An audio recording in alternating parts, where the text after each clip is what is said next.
અનોખો અંદાજ દેખાય છે. માનવીના હાથમાં હવે કુદરતનો મિજાજ દેખાય છે.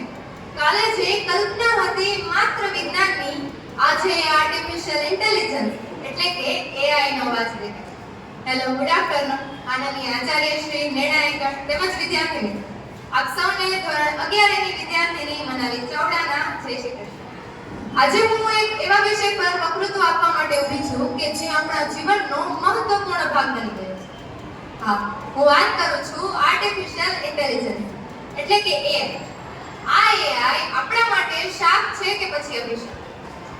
આપણે જ્યારે AI ને શાપ અને અભિશાપના ત્રાજવે તોલીએ છીએ ત્યારે ભગવદ ગીતાનો એક વિચાર યાદ આવે કે શસ્ત્ર પોતે ક્યારેય પાપી કે પુણ્યશાળી નથી હોતું.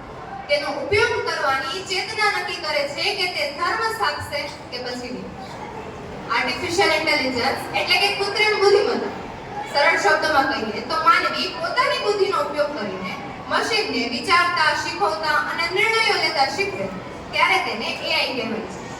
જે કામ કરવામાં માનવીને કલાકોના કલાકો વીતી જાય છે તે જ કામ મશીનો સેકન્ડોમાં કરી દે છે.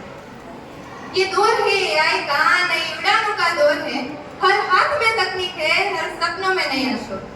जो घंटों में होता था अब वो पल में हो जाता है. ज्ञान का हर दरवाजा अब एक क्लिक से खुल जाता है. આજે AI ડોક્ટરો કરતા પણ વહેલું કેન્સર જેવી જીવલેણ બીમારીનું નિદાન શોધી શકે છે. રોબોટિક સર્જરી દ્વારા અશક્ય ઓપરેશનો પણ સફળતાપૂર્વક થઈ રહ્યા છે. વિદ્યાર્થીઓ માટે તો તે એક પર્સનલ ટીચર જેવું કામ કરે છે. અઘરા વિષયોને પણ સેકન્ડોમાં સરળ બનાવે. ખેડૂતો માટે ક્યારે વરસાદ આવશે અને પાકમાં કયો રોગ આવશે તેની જાણકારી પહેલેથી જ મળી જાય છે.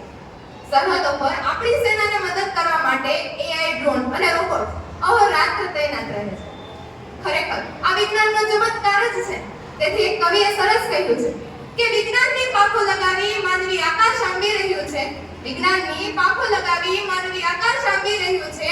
નવા યુગના નવા રંગે તે આખી સૃષ્ટિ શણગારી રહ્યું છે. નવા યુગના નવા રંગે તે આખી સૃષ્ટિ શણગારી રહ્યું છે. પરંતુ સિક્કાની બીજી બાજુ અત્યંત અંધકારમય અને ડરામણી છે. જે ટેકનોલોજી આપણને આશીર્વાદ જેવી લાગે છે તે જ ટેકનોલોજીનો ઉપયોગ જો દિવસે ને દિવસે સતત વધતો રહેશે તો માનવીના અસ્તિત્વ પર પ્રશ્નાર્થ ચિહ્ન જરૂર લાગી જશે.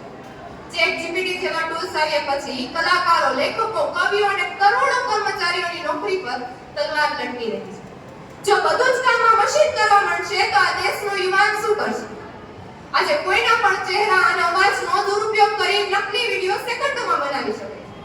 જેથી સમાજની શાંતિ અને કોઈની આબરૂ મિનિટોમાં ધૂળમાં મળી જાય છે. આજે વિચારવાનું કામ પણ આ AI કરવા માંડશે તો આ માનવી શારીરિક પુતળું બનીને જ રહી જશે. આપણી લાગણીઓ, આપણી સંવેદનાઓ આ મશીન પાસે તો નથી જ. હા, મશીન પાસે ઇન્ફોર્મેશન બધે જ છે પણ ઇમોશન્સ તો નથી જ, લાગણીઓ તો નથી જ. ડેટાબેઝ બધું છે પણ આત્મા તો નથી જ. એક કવિએ સરસ કહ્યું છે કે તમે બધા શબ્દ ગોઠવી આપો બહુ સારું, તમે આખું આકાશ ચિત્રી આપો બહુ સારું, તમે સ્પંદન વગરના શબ્દના કિલ્લા ચણો છો પણ હૃદયમાં એક ટીપું બહારનું સાપો તો ઘણું સારું. આ AI શાપ નથી અને અભિશાપ પણ નથી. એ તો માત્ર એક અરીસો જ છે. આપણે જેવો ચહેરો તેમાં જોશી તેવું જ પ્રતિબિંબ દેખાશે. નિર્ણય આપણા હાથમાં છે કે આપણે તેનો ઉપયોગ કેવી રીતે કરીએ છીએ. ચાલો આજે એક એવી દુનિયાનો સંકલ્પ કરીએ કે જ્યાં માનવના શ્રમનો અંત થાય, માનવતાનો નહીં. જ્યાં મગજનું કામ સરળ બને પણ હૃદયના સંબંધોનો નહીં.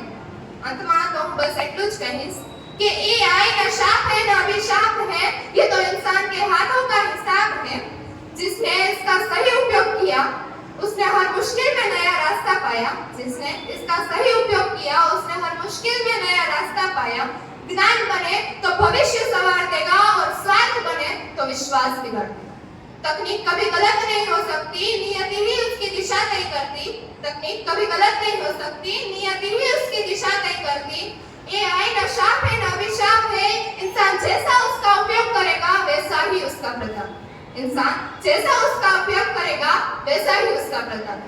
अस्तु भारत.